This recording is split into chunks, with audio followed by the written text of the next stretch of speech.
mana yang harus didahulukan. Coba caption yang kedua. Penjelasan saya tadi sudah jelas. Ketika kita berbicara putusan Mahkamah Konstitusi nomor 90, kedudukannya setara dengan undang-undang, clear. Tidak ada yang dibantah.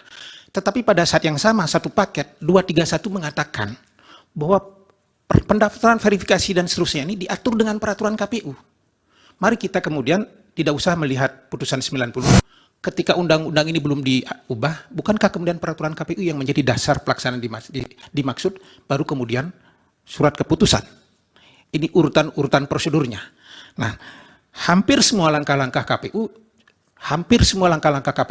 dengan urutan-urutan semacam itu. Karena apa? Karena regulasi KPU ada namanya Peraturan KPU nomor 1 tahun 2020 tentang tata cara pembentukan peraturan perundang-undangan yang mengatur soal itu. Bahkan di masa saya, karena kebetulan di situ waktu itu belum ada konsultasi, tanggal 6 Juli putusan MK soal KTP boleh masuk.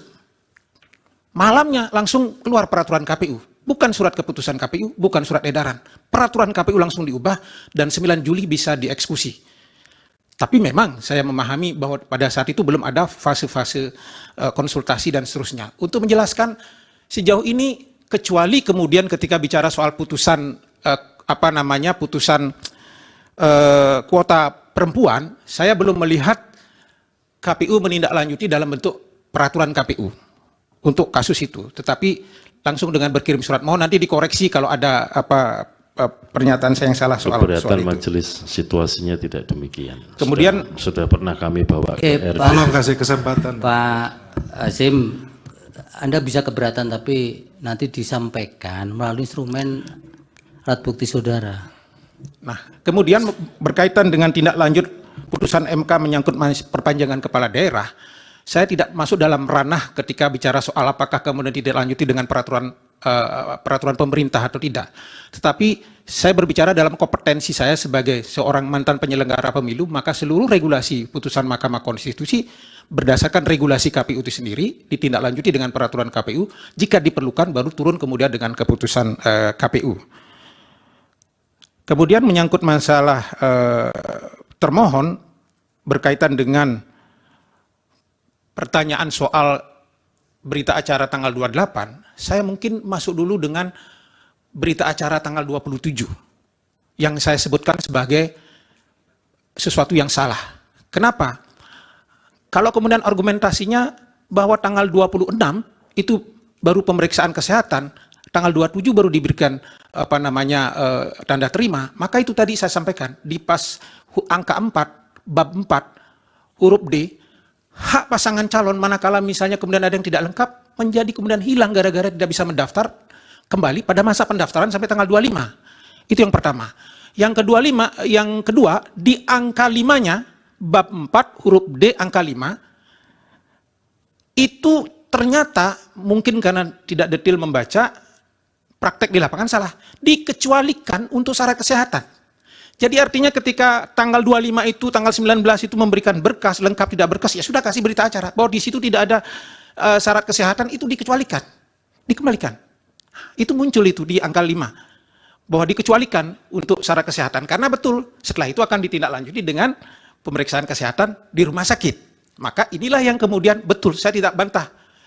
Ketua termohon mengatakan tanggal 28 lah baru berita acara yang lengkap kemudian disampaikan. Apalagi kalau tanggal 28 itu sudah dilakukan verifikasi kebenaran dokumen, semuanya benar, memenuhi syarat, disampaikan. Tetapi benar juga bahwa tanggal 19, tanggal 25 itu hanya lengkap, ada apa tidak. Sehingga kalau ada yang orang mengatakan juga bahwa pada saat itu KPU sudah harus menolak Gibran, ya enggak juga. Harus diterima dulu, betul. Terima dulu Gibran.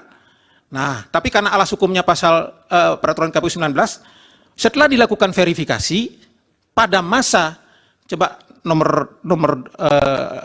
ini pada masa slide pertama.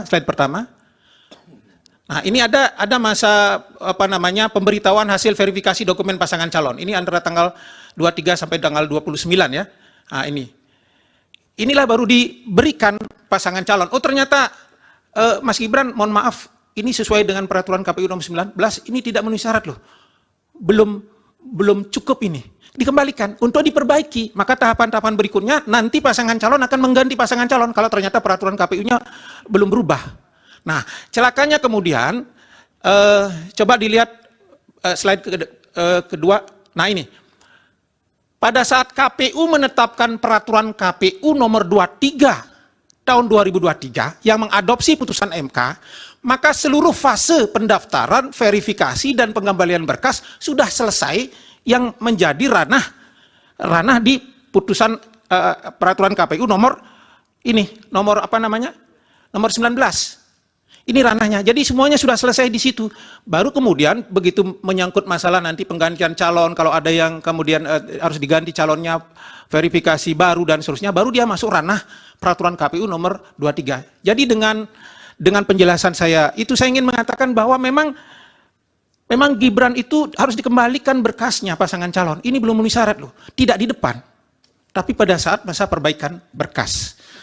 Saya kira itu jawaban saya, mudah-mudahan sudah bisa menjawab semuanya. Kalau misalnya ada yang belum. Dari Pak Mulya tadi belum, best practice tadi. Ya, best practice tadi saya sudah sampaikan, sebetulnya secara implisit sudah penjelasan saya tadi sudah